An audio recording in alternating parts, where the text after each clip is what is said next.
भाजपामार्फत चंद्रपूर वणी आर्णी लोकसभा मतदारसंघातून राज्याचे वन सांस्कृतिक कार्यमंत्री तथा चंद्रपूरचे पालकमंत्री सुधीर मुनगंटीवार यांना उमेदवारी जाहीर करण्यात आली आहे। यावर विरोधी पक्षनेते विजय वडेट्टीवार यांनी टोलेबाजी केली आहे। शिवानी तिकीट मागते हायकमांडकडे, हायकमांडचा निर्णय आहे, वरिष्ठांचा तिकीट दिली तर लढू, हायकमांड जो निर्णय घेतील तो त्याला देतील त्याच्यासाठी काम करू। राहिला मुनगंटीवारांना कधी बळीचा बकरा केला काय असं आता वाटायला लागलंय, कारण माझी तिकीट मीच कापणार म्हणले, आता त्यांची तिकीट पक्षाने कापली नाही पण जनता त्यांची दिल्लीची जाणारी वाट मात्र अडवेल की काय किंवा कापेल येणारा काळ सांगेल। आता मी काय यावर अधिक बोलणार नाही, पण बिचाऱ्यांना अनिच्छेने त्यांची इच्छा नसताना जबरदस्तीनं त्यांच्या गळ्यात ही वरमाला घातली असं सगळं त्यांच्या चेहऱ्यावरून दिसते।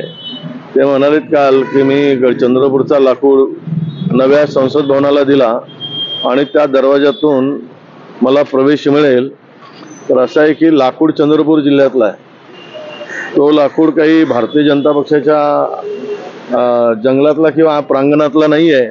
त्यामुळं जिल्ह्यातील जनता त्या लाकडाच्या प्रवेशातून कोणाला निवडून देतील तर चंद्रपूरमध्ये निश्चितपणे ते काँग्रेसचा, कारण तो जिल्हा पूर्णतः काँग्रेसचा जिल्हा आहे, काँग्रेसच्या वातावरण आहे। आम्ही 3 आमदार आहोत, भारतीय जनता पक्षाचे केवळ 2च आमदार तिथे आहे, विधान परिषदेचे 2 आमदार सुद्धा आमचेच आहेत, आम्ही त्यांना ताकद आमची काँग्रेस असल्यामुळे निवडून आलेले आहे। तर अशा स्थितीत मुनगंटीवारांचा दिल्लीचा दरवाजा हा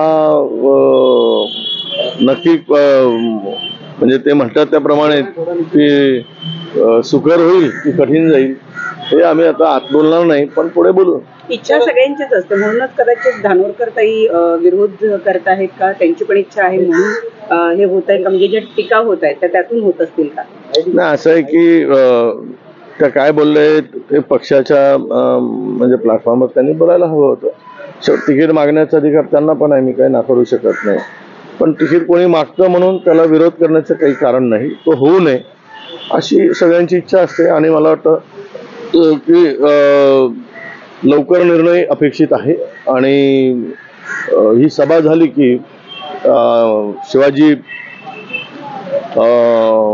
पार्कमधली सभा झाली की मला वाटतं आमची ही यादी 18 पासून महाराष्ट्रातली जवळपास येईल, त्यावेळेस तो निर्णय झाल्यावर चित्र स्पष्ट होईल। पण एक सांगतो आपल्याला, महाराष्ट्रातील राजकीय चित्र बदलणारी ही सभा ठरेल एवढं मात्र नक्की तुम्हाला सांगतो। ही इंडिया आघाडीची सभा आहे, इथे इंडिया आघाडीचे सगळे घटक पक्ष या सभेमध्ये उपस्थित राहणार आहेत, नेते उपस्थित राहणार आहेत आणि विरोधकांच्या म्हणजे सत्ताधाऱ्यांच्या उरात धडकी भरेल अशा प्रकारचं एकूण वातावरण आणि रिस्पॉन्स आमच्या राहुल गांधींच्या न्याय यात्रेला मिळतो आहे। तर त्यामुळे मला विश्वास आहे की एकूण काय सर्वे बिर्वे जे येत आहेत इथे या त्रिकुटांनी जे काही राज्य खड्ड्यात घालण्याचं पाप केलेलं आहे आणि ज्या भ्रष्टाचाराने पूर्णतः महाराष्ट्र धुवून साफ केलेला आहे, 1 करोड रुपये आता वर्षात त्यांनी सांगितलं, 1 करोड रुपयाचे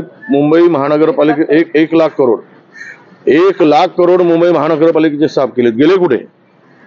मर्जीतील लोकांना किमती वाढवून एक टेंडरची कास्ट जर 400 कोटी असेल तर ती कास्ट 6 महिन्यांनी 1200 कोटीची होते कशी? काय लूट चालवली, साप लुटून साफ केलेला आहे आणि भयानक भ्रष्टाचार। महाराष्ट्राच्या इतिहासामध्ये एवढा मोठा भ्रष्टाचार आणि लूट कधी झाली नाही, इतका भ्रष्टाचार आणि लूट महाराष्ट्राची या लोकांनी या 2 वर्षात केलेली आहे। प्रचंड एक टेंडर जर पाहिलात तुम्ही त्याची शिरफाळ करू आम्ही सभेतून, ते दाखवू सांगू आम्ही की काय चाललंय महाराष्ट्रामध्ये विकासाच्या नावावर। जरा तुम्हालाही विनंती आहे की महाराष्ट्र खड्ड्यात घालताना आपणही शांत राहू नका, आम्ही नाही राहणार, तुम्ही राहू नका अशी आमची तुम्हाला विनंती आहे। पण उद्ध्वस्त करतायत हे नाही, पार पडलेलं हे बघा त्यांनी कितीही प्रयत्न केले आणि ज्यांना पुढून पक्षामध्ये प्रवेश करायचा प्रयत्न केला तरी त्यांची स्थिती सुधारेल असं काही त्यांनी समजण्याचं कारण नाही। हे नेता जातो पण जनतेच्या डोक्यात तो राग आहे तो कसा काढणार? जनतेच्या मनामध्ये भारतीय जनता पक्षाची जी प्रतिमा आहे डागाळली ती कशी साफ करणार? यासाठी कुठला साबण वापरणार आहात? अशी लोक डागाळलेली घेऊन जाल तर अधिक डाग तुमचे मजबूत होतील आणि ते कुठल्याही साबणानं तुम्हाला धुता येणार नाही.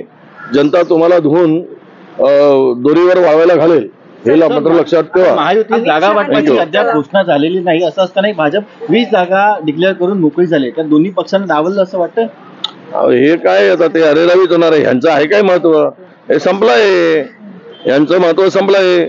वापरा आणि फेकून द्या, हे यांचा वापर झालाय.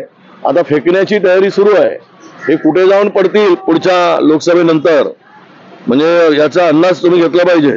कुठल्या खाडीत पडतील, कुठल्या नाल्यात पडतील, कुठल्या नदीत दिसतील आणि कुठल्या ठिकाणी तरंगताना दिसतील यांचे राजकीय ध्येय, हे तुम्हाला कळेल.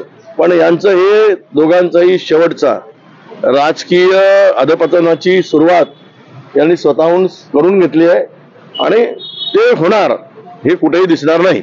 सर, एक शेवटचा प्रश्न. अमित शहांनी आता मुलाखत दिलेली आहे ANI ला आणि त्याच्यामध्ये ते असं म्हणाले की CA जे आहे त्याच्या विरोधात जाणीवपूर्वक राहुल गांधी असतील, ममता बॅनर्जी असतील, अरविंद केजरीवाल असतील, हे भूमिका घेताना दिसतात, कारण त्यांना विषय डायव्हर्ट करायचा आहे. कसल्यापासून? जे बँका लुटल्यात ना आपल्या लोकांना इलेक्ट्रॉनिक बॉन्डच्या माध्यमातून, तर त्यातून त्यांचं लक्ष विचलित करायसाठी हे CA आणलेलं आहे आणि मुद्दाम त्याच्यावर फोकस करत आहेत. काय बोलले राहुल गांधी? हे सगळ्या देशांनी पाहिलंय, पण हे मुद्दाम त्याच्याकडेच फोकस करायचं सत्ताधाऱ्यांचा काम आहे, डाव आहे. कारण हे जे काही लूट झाली बॉन्डच्या माध्यमातून, इलेक्ट्रॉनिक बॉन्डच्या माध्यमातून, ती ढापण्याचं, ती झाकण्यासाठी हा प्रयत्न सुरू आहे.